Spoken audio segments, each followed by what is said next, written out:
بسم اللہ الرحمن الرحیم، السلام علیکم ورحمۃ اللہ وبرکاتہ۔ تعبیر رویا کی نیکسٹ ویڈیو میں ہم حاضر ہیں۔ آج اس کے اندر پڑھیں گے کہ اگر کوئی شخص خواب کے اندر لسی دیکھ لیتا ہے تو اس کی کیا تعبیر ہے، یا لسی کو پیتا ہے، استعمال کرتا ہے، تو اس پر یہ کس بات کی طرف حکمت ہے، کس بات کی طرف اشارہ ہے۔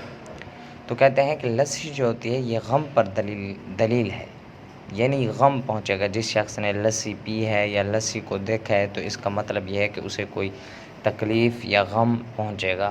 تو اس کا بہترین طریقہ یہ ہوتا ہے کہ اللہ تعالیٰ سے جو ہے نوافل پڑھ کے اس چیز کی حکمت کہ اللہ مجھے غم سے بچا اور مجھے جو تیری حکمت ہو اس کے مطابق جو ہے مجھے چلا۔ اس کا بہترین طریقہ یہی ہوتا ہے کہ ایسے کرنا چاہیے، یا آدمی کو صدقہ کرنا چاہیے۔ دعا ہے کہ اللہ ہمیں اس پر عمل کرنے کی توفیق عطا فرمائے۔ وآخر دعوانا ان الحمد للہ رب العالمین۔